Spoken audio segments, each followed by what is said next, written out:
ma sœur. Oui, ma sœur. Père. Forcément, ma sœur. Ma sœur. Sa fille. Qu'est-ce que tu fais? La voiture est en bas. Eh bien, je répète, j'ai l'air assez digne. Je fais père. Jeune père, mon chéri. Mais tu es parfait. Et moi? La dignité maternelle incarnée. Tu es sûr qu'elle ne se doute pas de ce que nous sommes? Sûrement pas, mon chéri. Ah, mais ton rouge! T'as raison.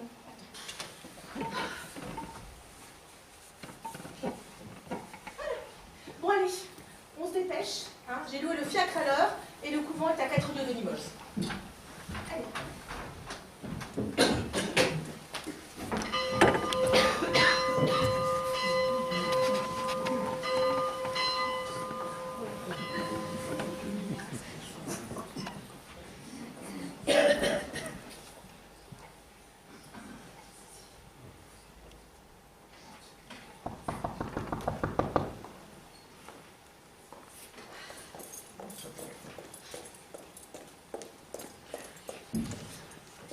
Monsieur, madame, Bonjour, ma sœur.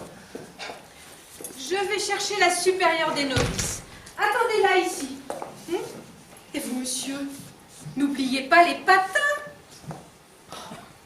Merci, ma sœur. Les patins.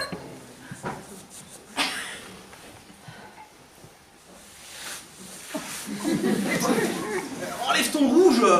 Mais quel rouge? Je l'ai enlevé, mon chéri. Tu en as remis dans la voiture. Je n'en ai plus, moi. Oh, écoute, sainte femme. Comment pourrait-elle seulement imaginer? Méfie-toi des saintes femmes, hein, elles voient tout. Bah oui. Tu es sûr que je ne fais pas trop comédien? Non, un jeune notaire. On dirait que tu as avalé une ombrelle. Monsieur Jean-Baptiste Poquelin, dit Molière, le farceur bientôt célèbre. Tu es un sinistre. Bah, quand je fais le pitre, je fais le pitre. Mais quand je vais dans un couvent, eh ben, je vais dans un couvent. Tu es très bon comédien. Il n'y a que toi qui ne le crois pas. Oh mais si, mais moi j'étais mieux dans le comique, je te l'ai déjà dit. Mais avoue quand même que dans le cid. Oh oui. Ô rage, au désespoir, ô vieillesse ennemie, n'ai-je donc point vécu que pour cette infamie? Oh ah ah, mais je n'y fais pas, alors patin. Attends un peu, j'ai fini ma tragédie et tu verras. Oui. Enfin, ça va être pratique d'écrire avec cette petite peste là, toujours à me casser les oreilles avec sa trompette. Tu sais, elle a dû grandir depuis la dernière fois, hein. Elle n'a sûrement plus de trompette. Hein. Ça m'étonnerait bien qu'elle ait changé. Oh, à propos, pour la supérieure des novices, on dit ma mère, pas ma soeur. Qu'en sais-tu? Mais moi, j'y ai dit au couvent. Ah, ça devait être un drôle de couvent, tiens. C'est là que tu as rencontré ton comte de Modène? Bon, c'est ta fille ou c'est ta sœur? Maintenant que je vais la revoir, il va falloir me dire la vérité. Alors, je t'ai déjà dit 1000 fois qu'Armande est ma sœur. Ne recommence pas. C'est ta fille. Ma sœur. Ta fille. Ma sœur. Ma sœur. Eh bien, voici le papa et la maman bien impatients de retrouver leur petite fille. Les papas sont toujours impatients. Vous allez la trouver bien changée, monsieur. Oui, nous y attendrons, ma sœur. Oh. Nous attendrons à tout. Madame, peut-être. Les mamans ont toujours plus d'imagination. Mais croyez-en, mon expérience d'éducatrice, les papas qui viennent ici les rechercher n'imaginent jamais combien leur petite fille a grandi. Je ne suis pas un père comme les autres, ma sœur.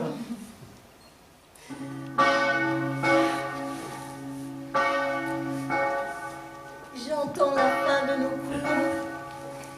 J'ai fallu qu'on fasse venir votre petite Armande. La sœur Tourière m'a dit que vous souhaitiez la garder 3 semaines. Oui, en effet, ma mère. Nous séjournons à peu près ce temps-là à Limoges pour nos affaires. Oh, on dit que depuis que nous avons Monsieur Colbert, les affaires, le commerce sont bien repris. Dans quoi êtes-vous? Dans les draps. Ah, eh bien, bien, je comprends que vous n'ayez pas pu revoir votre petite Armande de si longtemps. Ah, le temps a dû vous paraître bien long, monsieur.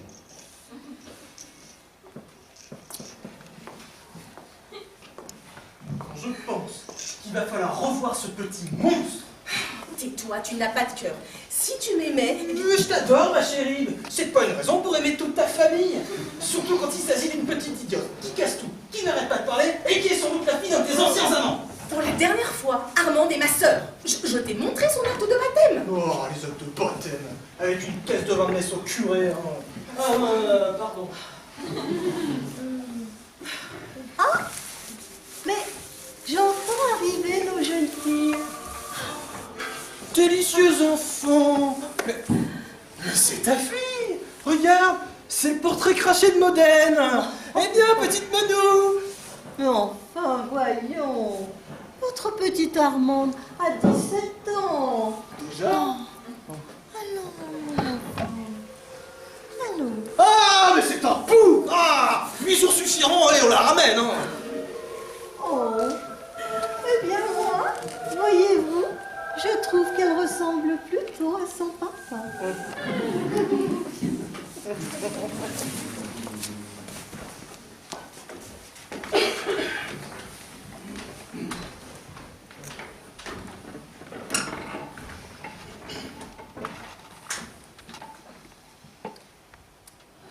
Eh bien, chère petite Armande, je suis sûr que vous ne vous attendiez pas à me revoir. Non, en effet, je pensais que ma sœur viendrait seule. Le plaisir est partagé.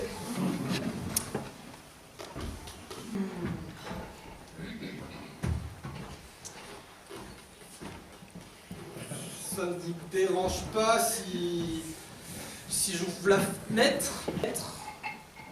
Eh bien, Madeleine, c'est à toi que je m'adresse. Ah oui, excusez-moi mon enfant, vous savez, au théâtre, nous nous tutoyons tous, il faudra vous y faire. Oui. Oui, ma chérie. Tu es grande maintenant, hein. Tu es assez grande pour comprendre un peu la vie. Les autres fois que je suis venue te voir, tu étais trop petite pour que je t'explique, mais il fallait bien que tu finisses par le savoir, que je suis comédienne. Il n'y a pas de saut métier, tu sais. Elle va signer comme ça tout le temps. Mais un peu de patience, tout ça est si nouveau pour elle. Ma petite, il ne faut pas non plus que tu croies tout ce qu'on t'a dit sur notre état, hein, dans ton couvent. Vous êtes excommuniée. Oui, alors, il y a des prêtres plus tolérants qui nous donnent volontiers les sacrements. C'est au moment de la mort qu'il nous faut abjurer, mais bon, ça... C'est une manie. Oh, mais ne fais pas l'imbécile, mon chéri. Voilà, le mot est lâché. Autant qu'elle apprenne toi à la fois, non? Tu es vraiment trop lourd, mon chéri. Oui, alors Armande, tu comprends? C'est comme si nous étions mariés, Jean-Baptiste et moi. Mais avec la vie errante que nous avons, on n'a pas encore eu le temps de... Voilà, Et dis-lui quelque chose d'aimable, voyons. Zut!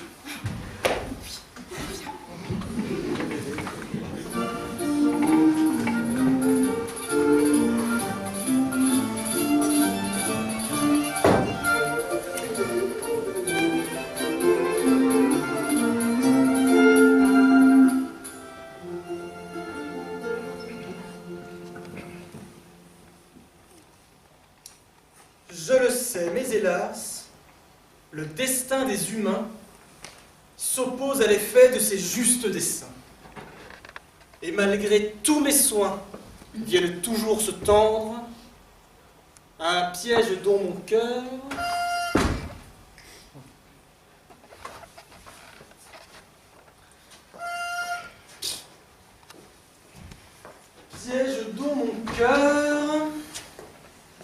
un piège dont mon cœur... Jean-Baptiste, Ah, quoi? tu as fini? Ah, une pièce en 5 actes en 5 minutes. Ah, maintenant que tu m'as dérangé, oui, j'ai fini. C'est incroyable de ne jamais pouvoir travailler tranquille. Tu écrivais alors que tu n'as pas besoin de moi? Parce que je comptais accompagner Armande au salut avant la répétition. Tu ne veux pas passer 21 jours à l'église sous prétexte que ta sœur est là. Sinon, dis tout de suite que tu fais une cure. Mais monte tout de suite, j'ai quelque chose à te lire.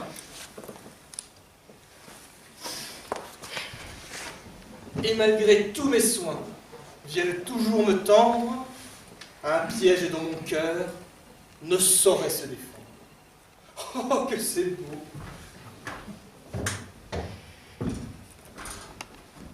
Pourquoi as-tu crié toutes ces bêtises devant la petite, mon chéri?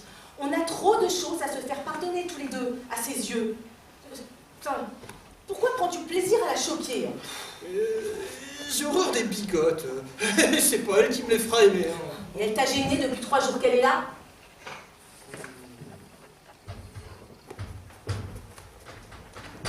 Non.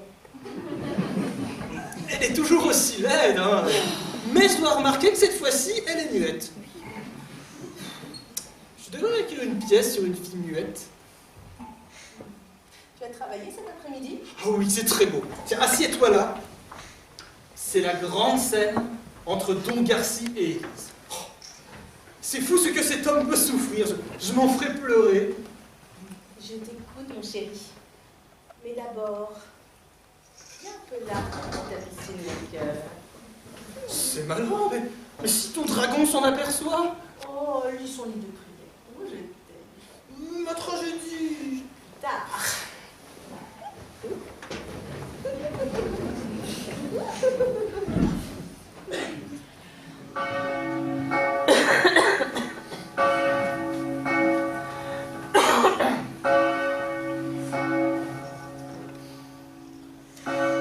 Je le sais, mais hélas, le destin des humains s'oppose à l'effet de leur triste dessein.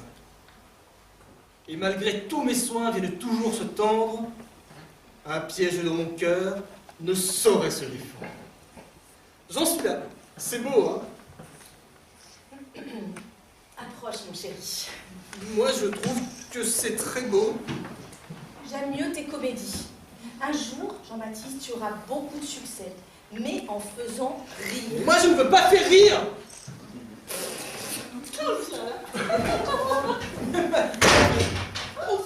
Tu casses tout. On fait plus ça. On fait plus ça.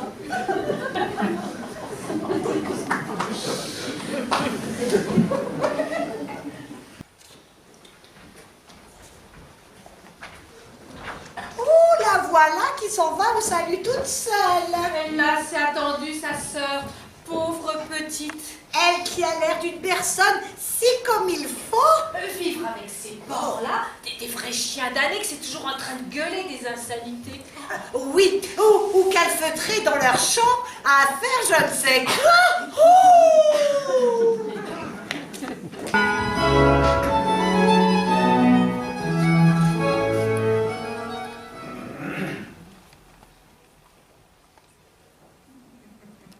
Dis donc, gros du parc. Elle te plaît, la petite Béjart? Oui, allez, je sais, je te l'accorde, mon gros. Je te fais cocu. Mais enfin, quand t'as épousé une femme comme moi, tu devais bien te douter que tu la garderais pas pour toi tout seul, non? Par contre, toi, si tu me ridiculises, attention. Ah, tu l'avoues, hein? Tu ne m'as épousé que pour entrer dans la troupe de Molière. Oh, oui, alors là, pour ce qu'on me fait jouer dans la troupe de ton Molière, hein, bon, viens plutôt serrer mon corset. Oui, maman. Et tu ne touches pas. C'est pas pour toi. Dis donc, tu crois que ce sera toujours cette vieille peau de Madeleine qui aura tous les rôles? Bah, si tu le voulais, moi je le vois bien, Molière, autour de toi. Ah, mais moi je le vois aussi. Mais il n'en est pas question. Moi, les cabotins, c'est pas mon genre. Là, du parc, c'est du gâteau pour les seigneurs. Et pour son petit mari, ça a été convenu. On a dit une fois par mois. Et encore. Parce que je suis bonne chrétienne, même si je suis comédienne et excommuniée. Ben, on est le 30. Non, on est le 27. Alors va-t'en, j'ai plus besoin de toi. Allez. Et ne te mets pas encore en retard à la répétition, hein.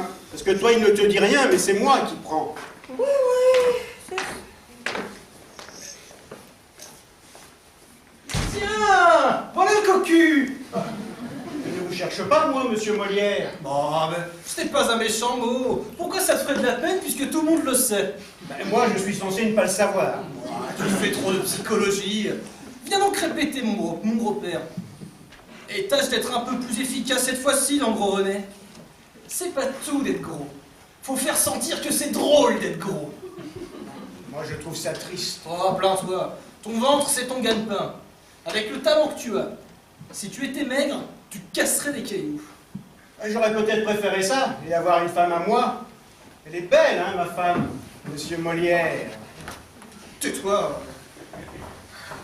Bonjour, monsieur Molière. Je suis très contente. J'ai travaillé mon texte et je crois bien que j'ai fait des progrès. Ah, ça te plaît d'être un peu moins mauvaise, hein, mon petit chat. Oui, pour vous faire plaisir, monsieur Molière. Laisse, Madeleine est là. Bien, les enfants, mais il faut pourtant que nous nous habituions à répéter à l'heure. Et Marquise, encore en retard comme d'habitude. Bon, du parc, avec qui est ta femme? Avec son miroir. Alors on en a pour longtemps, je vais la chercher. Vous voulez que j'y aille, monsieur Molière? Oula non, il n'y a que moi qui peux la tirer de ce piège. Jean-Baptiste, pourquoi ne laisses-tu pas Dobril y aller?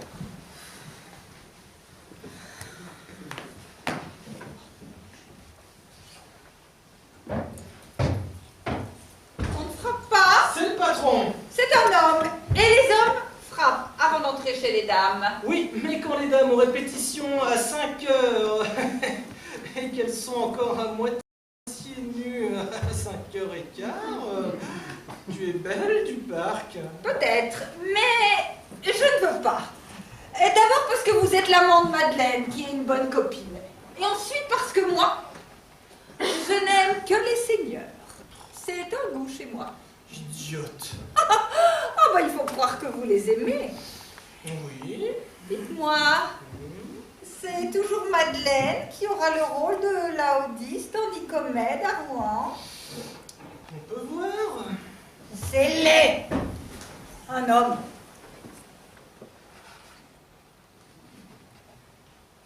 Des damnés.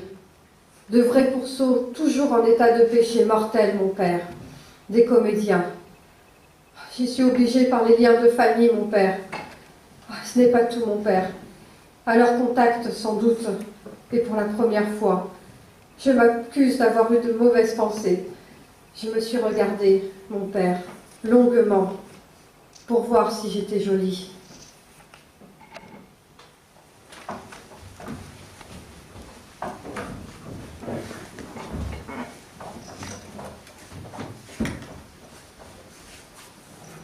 Eh bien, les enfants, reprenons notre répétition. Il faut avouer que je suis le plus malheureux de tous les hommes. J'ai une femme qui me fait enrager. Au lieu de me donner du soulagement et de faire les choses à mon souhait, elle me donne au diable 20 fois le jour. Au lieu de rester à la maison, elle fréquente je ne sais quelle sorte de gens, aime les promenades et la bonne chère. Ah, pauvre barbouillé, que tu es misérable. Il faut pourtant que je la punisse. Et si je la tuais? Ah, l'invention ne vaut rien car je serais pendu. Et si je la faisais mettre en prison? Ah, la Caroline en sortir avec son passe-partout. Ah, que diable faire donc? Cependant que mon mari n'y est pas, je vais faire un tour à un bal que donne une de mes voisines. Je serais revenue auparavant, lui, car il est quelque part au cabaret. Il ne s'apercevra même pas que je suis sortie. Ce maroufle-là me laisse toute seule à la maison, mais comme si j'étais son chien. Allez, viens, Cato.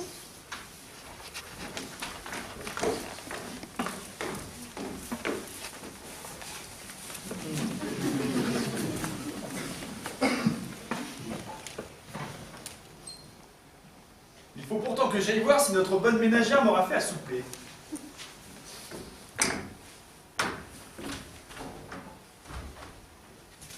Oh, mais que je suis malheureuse. J'ai été trop tard. Je suis arrivée justement lorsque tout le monde sortait. Oh, mais il n'importe. Ce sera pour une autre fois. Je m'en vais cependant au logis comme si de rien n'était. Mais la porte est fermée. Cato? Cato? Cato? Cato! Mais qu'a-t-elle donc fait, Cato? Et d'où venez-vous, Madame la Carogne, alors qu'il est et par le temps qu'il fait? Mais d'où je viens, mais ouvre-moi, et je te le dirai après. Ah, ma foi, tu peux retourner d'où tu en viens, ou dormir dans la rue si tu le préfères. Je n'ouvre point à des coureuses comme toi. Mais tu me querelles sans cesse. Comment faut-il donc faire? Il faut être retiré à la maison, s'occuper du ménage, des enfants. Mais 100 ans de discours, au revoir, adieu, va-t'en au diable et me laisse en repos. Mais tu ne vas pas m'ouvrir. Non, je n'ouvrirai pas. Mais, mon pauvre petit mari chéri, tu n'as pas pitié de ta femme qui t'aime tant. Ah, crocodile, ah, serpent dangereux, tu me caresses pour me trahir. Mais ouvre donc. Non, Oh, tu ne vas pas m'ouvrir. non, je suis inflexible, je suis vindicatif, tu m'as offensé. Je suis vindicatif comme tous les diables, c'est-à-dire bien fort, je suis inexorable. Sais-tu que si tu me pousses à bout et que tu me mettes en colère, je ferai quelque chose dont tu te repentiras? Et que feras-tu, pauvre sotte? Eh bien, si tu ne m'ouvres, je m'en vais me tuer, là, hein, devant ta porte. Mes parents qui viendront ici auparavant de se coucher, savoir si nous sommes bien ensemble, me trouveront là, morte. Et toi, tu seras pendue. Ah, la bonne bête. Et qui perdrait le plus de nous deux? Va, tu n'es pas si sotte que pour faire ce coup-là. Tu ne me crois donc pas? Non. Tiens, voilà mon couteau tout prêt. Si tu ne m'ouvres, je m'en vais tout à cette heure m'en donner dans le cœur. Prends garde, le voilà qui a l'air bien pointu. Tu ne m'ouvriras donc point? Non, je te l'ai déjà dit 20 fois. Tue-toi, crève, va-t'en au diable, je n'ouvrirai pas. Eh bien, adieu donc. Ah, je suis morte. Mais serait-elle assez sotte pour avoir fait ce coup-là? Ah, une lanterne.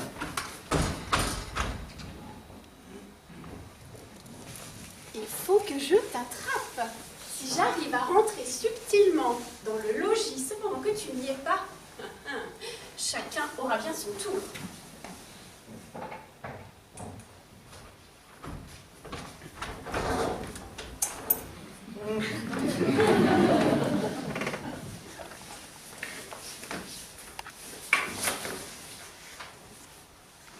Ne savais-je pas qu'elle n'était pas si sotte que pour faire ce coup-là? Ah, elle a bien fait de gagner au pied, car si je l'eusse trouvée en vie après la frayeur qu'elle m'a fait, je lui aurais apostrophé 5 ou 6 clistères de coups de pied dans le cul pour lui apprendre à faire la bête.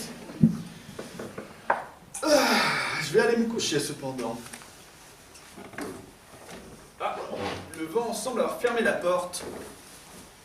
Cato, Cato! Cato, mais qu'a-t-elle fait, cette Cato? Et d'où venez-vous, monsieur l'ivrogne? Vraiment, mes parents qui viendront ici bientôt sauront tes vérités. Sakava infâme, tu ne bouges du cabaret et tu laisses une pauvre femme avec ses petits-enfants toute la journée, sans savoir s'ils ont besoin de quelque chose à croquer le marmot tout le long du jour. Ouvre vite, Caroline, je te casse la tête! Mais qu'est-ce que ceci? Toujours de la dispute, de la querelle, de la dissension. Mais ouvre donc cette porte. Et quoi, vous ne serez jamais d'accord? Mais voyez-le, le voilà qui est sourd et qui revient faire un vacarme horrible. Et il me menace. Mais aussi, ce n'est pas là l'heure de revenir. Ne devriez-vous pas, comme un bon père de famille, vous retirer de bonne heure et bien vivre avec votre femme? Mais je m'en donne au diable si j'ai sorti de la maison. Et demandez plutôt à ces gens-là, dans le parterre. C'est elle qui ne fait qu'en revenir. Ah, que l'innocent est opprimé. Allons, accordez-vous. Demandez-lui pardon. Moi, pardon, jamais. Je suis dans une colère que je ne me sens pas. Oui. Allons, ma fille, ouvrez cette porte, embrassez votre mari et soyez bons amis.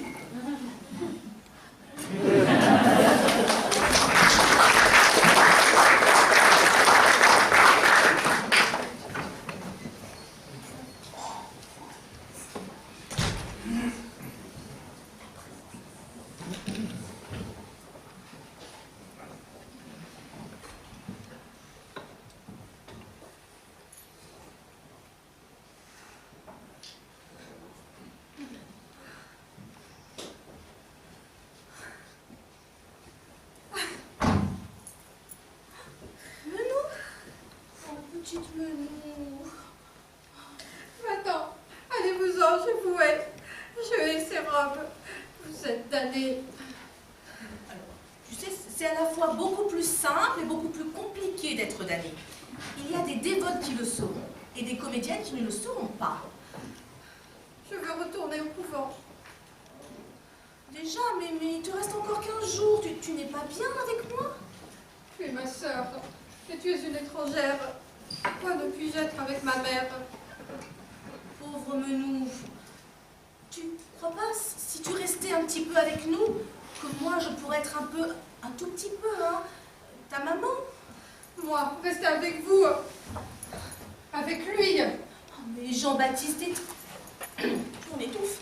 Est très bon, très gentil. Ce qu'il te faudrait, petite prisonnière, c'est sortir un peu de toi-même. Et d'abord, pourquoi gardes-tu cette vilaine coiffe-là? Mais tu as de très beaux cheveux, pourquoi les cachais-tu?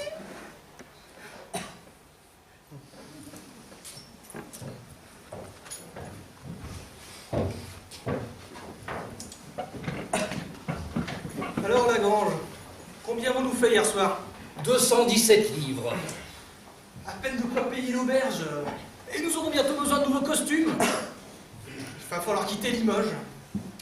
Ah, j'ai entendu dire que son Altesse, Monseigneur le Prince de Conti, était de retour à son château de Pézenas. C'est tout près? Je le sais. J'ai fait faire des offres et des démarches. J'ai même graissé la patte à son secrétaire. Notez, Lagrange. 50 livres. Rien n'y a fait. On nous a préféré une troupe de singes. Le théâtre se meurt. Oui, la tragédie ne marche plus. Il faudra nous écrire des farces, patron. J'écris une tragédie. Je ne suis pas auteur de farce. Alors on ne fera encore pas un sou.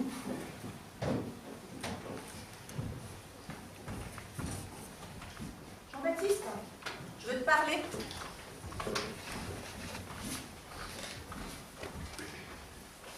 Je viens te demander une petite dépense nécessaire. Encore une robe, je parie. Oui, mais pas pour moi, pour Menou. Pour cette bigote, pour ce pou, quand nous ne savons même pas comment nous paierons l'auberge. Tiens, Duparc, dis à ta femme que je veux la voir tantôt. Qu'elle monte quand je serai seul. Je vais lui parler d'un rôle. Oui, patron. Et quel rôle veux-tu lui offrir à cette chipie? Pas un des tiens, rassure-toi. Tu as envie d'elle, n'est-ce pas? Oh, mais qu'est-ce que tu vas chercher là? C'est bête une femme. Ça vous donnerait des idées quand on n'en a pas. Mais reparlons plutôt de cette robe. Vraiment? Te voilà bien conciliant tout d'un coup. Toi si avare d'habitude. Où vas-tu chercher ça?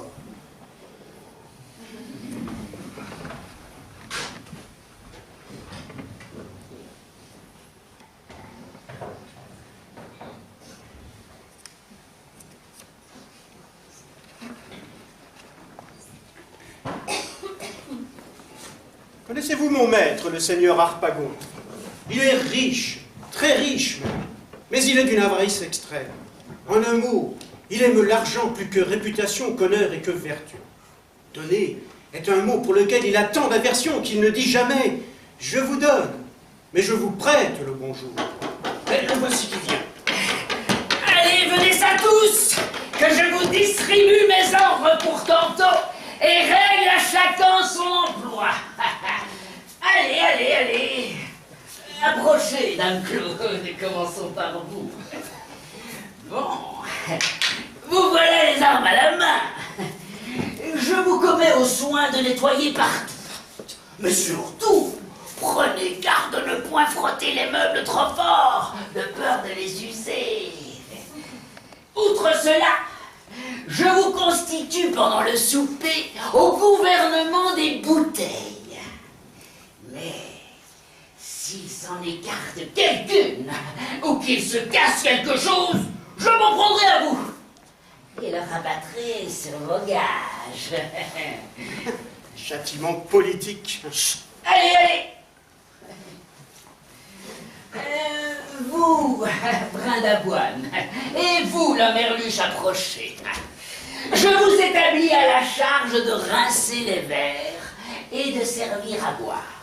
Mais seulement quand on aura soif, et non pas selon la coutume de certains impertinents de laquais, qui viennent provoquer les gens et les faire inciter de boire lorsqu'on n'y songe même pas. Non, non, attendez qu'on vous en apporte, je vous demande plus d'une fois. Et ressouvenez-vous de toujours porter beaucoup d'eau. Oui, le vin pur monte à la tête. Quitterons-nous nos synchronies, monsieur? Oui, quand vous venez venir les personnes. Ne gardez bien de gâter vos habits. Vous savez bien, monsieur, que l'un des devants de mon pourpoint est couvert d'une grande tache de l'huile de la lampe. Eh, monsieur, que moi, j'ai autre chose tout trouvé par derrière, hein, et que ça se voit. Référence parlée. Père, tenez cela droitement du côté de la muraille et présentez toujours le devant au monde. Et vous, tenez votre chapeau ainsi lorsque vous servirez. Allez, allez, allez. Allez. Or ça, maître Jacques, approchez. Je vous ai gardé pour le dernier. Est-ce à votre cocher, monsieur, ou à votre cuisinier que vous voulez parler? Car je suis l'un et l'autre. On ne sont pas tous les deux. Mais à qui des deux le premier? Au cuisinier. Attendez un instant, s'il vous plaît. Que diantre de cérémonie est cela? Vous n'avez qu'à parler. Je me suis engagé, maître Jacques, à donner ce soir à souper. Grande merveille. Dis-moi un peu, nous feras-tu bonne chère? Oui, si vous me donnez bien de l'argent. Oh, que diable de l'argent, toujours de l'argent. Ah, ils savent qu'il me semble qu'ils ne savent rien dire d'autre. De l'argent, de l'argent, de l'argent, toujours de l'argent. Mais non que ça me là la bouche, toujours parler d'argent. Je n'ai jamais entendu une réponse plus impertinente que celle-ci. Mais voilà quelle belle merveille que de faire bonne chère avec beaucoup d'argent. Mais pour agir en habit d'homme, il faudrait faire bonne chère avec peu d'argent. Bonne chère avec peu d'argent? Oui. Par ma foi, monsieur l'intendant, vous nous obligerez de nous faire savoir ce secret et de prendre mon office de cuisinier, aussi bien vous mêlez-vous séant d'être le factotum. Taisez-vous. Qu'est-ce qu'il nous faudra? Combien serez-vous de gens à table? Nous serons 8 ou 10. Mais il ne faut prendre que pour 8. Quand il y a à manger pour 8, il y en a bien pour 10. Cela s'entend. Alors il nous faudra 4 gros potages et 5 assiettes. Mais que diable! Voilà pour traiter toute une ville entière! Oh, traître, tu manges mon bien encore! Apprenez, maître Jacques, vous et vos pareils, que c'est un coupe-gorge qu'une table remplie de trop de viande, et que pour se montrer bien séant des gens que l'on invite, il faut que la frugalité règne au sein de vos repas. Et selon le dire d'un ancien, qu'il faut manger pour vivre et non vivre pour manger. Que cela est bien dit. Approche que je t'embrasse pour ce bon mot. Oh, c'est la plus belle sentence que j'ai jamais entendue de ma vie. Il faut vivre pour manger et non pas manger. Ah non, c'est pas ça. Comment est-ce que tu dis encore? Il faut manger pour vivre et non vivre pour manger. Souviens-toi de m'écrire ces mots. Je veux les faire graver en lettres d'or sur la cheminée de ma salle. Je n'y manquerai pas. Et pour le repas, ne vous en faites pas, je m'occupe de tout. Fais donc. Ah bah, tant mieux. J'en aurai moins de peine. Maître Jacques, il faut nettoyer mon carrosse. Attendez, ceci s'adresse à votre cocher. Vous dites? Qu'il faut nettoyer mon carrosse et tenir mes chevaux tout prêts pour conduire à la foire. Vos chevaux? Par ma foi, ils ne sont point du tout en état de marcher. Je ne vous dirai point qu'ils sont sur la litière, les pauvres bêtes n'en ont point, et ce serait mal parler. Vous leur faites observer des jeûnes si austères, que ce ne sont plus rien que des idées, des fantômes, des façons de chevaux. Oh, le travail ne sera pas bien grand pour conduire jusqu'à la foire. Non, monsieur, je n'en ai pas le courage, et je ferai conscience de leur donner des coups de fouet en l'état où ils sont. Comment voudriez-vous qu'ils traînassent un carrosse qu'ils ne peuvent pas se traîner eux-mêmes? Monsieur, j'obligerai le voisin Picard de se charger de les emmener. Il nous sera bien plus utile ici pour préparer le souper. Oh, soit. J'aime mieux encore qu'il meure sous la main d'un autre que sous la mienne. Monsieur, maître Jacques fait bien le reste Ah, monsieur l'intendant fait bien le raisonnable. Paix! Monsieur, je ne saurais souffrir les flatteurs, et je vois bien tout ce qu'il en fait, que ces contrôles perpétuels sur le pain, le vin, le bois, le sel, la chandelle ne sont rien que pour vous gratter et vous faire sa cour. J'enrage de tout cela, et je suis fâché tous les jours d'entendre ce qu'on dit de vous. Car enfin, je me sens pour vous de la tendresse, pour des petits que j'en ai. Et après mes chevaux, vous êtes la personne que j'aime le plus. Pourrais-je savoir de vous, maître Jacques, ce que l'on dit de moi? Monsieur, puisque vous le voulez, je vous dirai qu'on se moque partout de vous. Oh!